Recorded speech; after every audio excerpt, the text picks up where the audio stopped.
jumpa lagi di YouTube channel Cognoscenti Consulting Group. Bersama saya, Lian Dita Reva Utami, salah satu analis di Cognoscenti Consulting Group. Pada video ini, saya akan membahas topik terkait pengembangan peta strategi perusahaan. Peta strategi merupakan penjabaran dari visi dan misi organisasi.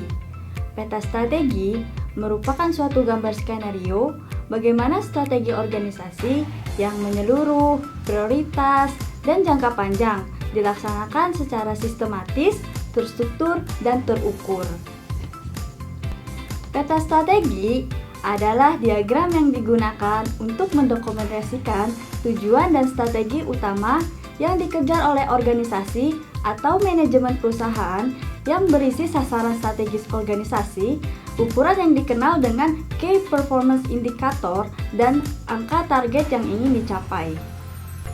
Dalam peta strategi, terdapat hubungan sebab akibat antara sasaran strategis yang terukur dalam indikator kinerja beserta targetnya.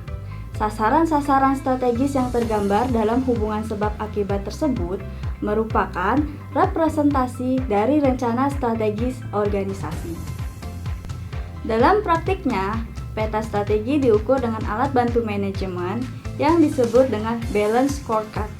Balance Scorecard akan berfungsi menerjemahkan strategi ke kegiatan operasional yang terukur dan juga menjadi alat pengukuran kinerja operasional terhadap strategi yang telah ditetapkan. Balance Scorecard yang menguraikan secara jelas hubungan sebab akibat yang terjadi pada keempat perspektif BSC. Balance Scorecard memiliki dua indikator, yaitu Lead and Lag Indicator. Lead Indicator adalah indikator yang mengukur hasil non-keuangan sebagai pedoman organisasi untuk pengambilan keputusan. Lag Indicator adalah indikator yang mengukur dampak akhir berdasarkan perencanaan yang sebelumnya dilakukan organisasi dengan pelaksanaannya, di mana dampak akhir ini bersifat keuangan. Keempat perspektif tersebut dapat dilihat pada gambar berikut. Yang pertama, Financial Performance. Perspektif ini merupakan lag indikator yang merupakan puncak dari pengukuran terhadap pencapaian strategi organisasi. Yang kedua, Customer Perspective. Lead indikator ini mengukur dampak dari customer, yaitu satisfaction and loyalty, untuk mencapai financial performance yang baik. Yang ketiga, Internal Business Process. Internal business process menciptakan nilai yang nantinya akan dirasakan oleh customer. Ini juga merupakan lead indikator yang berusaha menciptakan efisiensi dalam bisnis internal organisasi untuk menciptakan nilai bagi konsumen. Dan yang keempat, Learning and Growth. Lead indikator ini menguraikan pengaruh optimalisasi dari semua sumber daya organisasi untuk mendukung implementasi strategi organisasi. Pengembangan peta strategi berdasarkan Balance Scorecard memiliki kodifikasi sesuai masing-masing perspektif. Tata cara penulisan kodifikasi dari pengembangan peta strategi berdasarkan Balance Scorecard sebagai berikut. Kode perspektif yaitu kode berdasarkan perspektif dari peta strategi. Financial Performance ditulis dengan kode FR, Customer ditulis dengan C, Internal Business Process ditulis dengan IBP, and Learning and Growth ditulis dengan LG. Dalam satu sasaran atau objektif, penulisan kodifikasi, jika ada 3 sasaran pada satu perspektif kodifikasi, ditulis dengan FR1, FR2, FR3. Atau C1, C2, and C3, di mana dalam satu perspektif memiliki ukuran atau KPI. Ukuran tersebut bisa berupa jumlah, presentasi, dan indeks.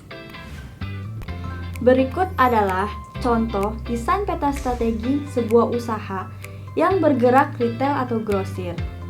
Target market dari bisnis tersebut adalah customer end user atau B2C dan perusahaan atau B2B.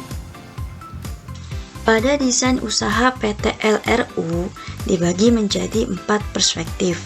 yaitu perspektif financial performance, perspektif customer, perspektif internal business process, dan yang terakhir perspektif learning and growth. Kemudian, pada masing-masing perspektif terdapat bubble-bubble berwarna yang berisi sasaran, serta kotak yang berisi pengukuran dari masing-masing sasaran atau biasa disebut KPI. Pada perspektif financial performance dibagi menjadi 3 sasaran, yaitu revenue growth diukur dengan jumlah revenue dan jumlah sales, kemudian optimize marketing efficiency diukur dengan jumlah customer acquisition cost, kemudian cost saving diukur dengan jumlah barang retur. Pada perspektif customer dibagi menjadi 2 sasaran, yaitu meningkatnya jumlah pelanggan baru diukur dengan jumlah pelanggan baru door to door dan jumlah mitra from social media. Kemudian create satisfied and loyalty customer diukur dengan jumlah repeat customer dan juga CSI. Pada perspektif internal business process dibagi menjadi 3 sasaran, yaitu optimalisasi operasional dan cost diukur dengan jumlah external value dan jumlah realisasi efisiensi operasional cost dari anggaran tahunan. Kemudian, pengembangan promosi marketing diukur dengan persentase rencana promosi door to door dan jumlah sosial media promosi yang digunakan. Dan improve penanganan handling complaint diukur dengan jumlah pelanggan yang sudah ditangani serta average waktu penanganan. Dan yang terakhir, pada perspektif learning and growth dibagi menjadi 3 sasaran, yaitu human resource development diukur dengan turnover karyawan dan jumlah pelaksanaan training. Kemudian terdapat develop information technology infrastruktur seperti website, sistem, dan lainnya diukur dengan develop information system dan presentasi realisasi website launching. Dan yang terakhir organizational culture diukur dengan employee engagement index dan juga employee satisfaction index. Sekian video dari saya, jangan lupa like, comment, and subscribe. Terima kasih.